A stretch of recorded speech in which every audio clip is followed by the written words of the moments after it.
रहमतुल्लाहि व बरकातहू। सुनन इब्न माजा हदीस नंबर 4210। हज़रत अनस इब्न मालिक रज़ियल्लाहु फरमाए हुज़ूर सल्लल्लाहु अलैहि वसल्लम ने फरमाया, हिंसा मोमिनों को नेक अमल लूटती है, ऐसे लूटती है जैसे आग काष्ठों को लूटती है, और दान सदका मोमिनों को पाप धो डालती है, ऐसे डालती है जैसे आग को निभाती है पानी। और नमाज मोमिन आदमी को नूर होगी आखिरात में, और उनकी सियाम उनकी जहन्नम से रक्षा करने के लिए ढाल होगी। हादिस सुनान इब्ने माजा हादिस नंबर 4210। हज़रत আনাস রাদিয়াল্লাহু আনহু থেকে বর্ণিত, তিনি বর্ণনা করেন যে হযরত মুহাম্মদ সাল্লাল্লাহু আলাইহি ওয়াসাল্লাম বলেছেন, হিংসা মুমিনের নেক আমলকে খেয়ে ফেলে যেমনিভাবে আগুন কাঠগুলোকে খেয়ে ফেলে। দান সাদকা খায়রাত এগুলো পাপ ধুয়ে ফেলে, এমনিভাবে ধুয়ে ফেলে যেমনিভাবে আগুনকে পানি নিভিয়ে দেয়।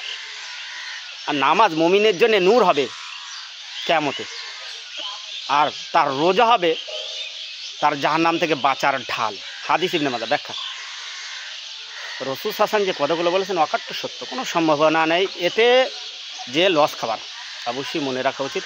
দেখুন, সব জিনিসে আমরা বর্তমানে ইউটিউব ফেসবুকে যারা কাজ করি প্রত্যেকটা জিনিসে আপনার ওই কপিরাইট ক্লেম আছে। একমাত্র কোরআন হাদিসে আপনি যদি মুহাম্মদ সাল্লাল্লাহু আলাইহি ওয়াসাল্লামের জীবনী কপি করেন সেখানে নেই কপিরাইট ক্লেম।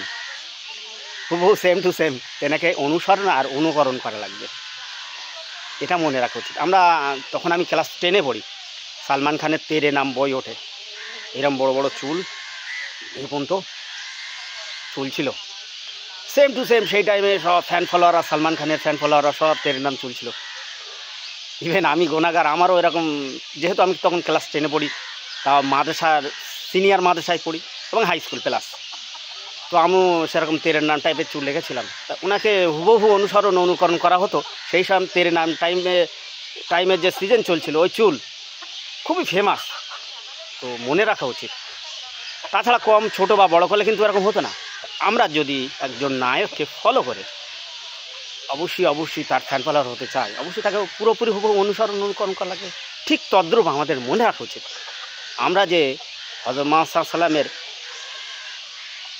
উম্মত, ফ্যান ফলোয়ার বা তার আমরা আশিক যারা, অবশ্যই তেনাকে হুবহু অনুকরণ আর অনুসরণ করতে হবে কোরআন আর হাদিসের মাধ্যমে। এর বাইরে গেলে কিন্তু বেদাতি হয়ে যাওয়ার সম্ভাবনা বেশি।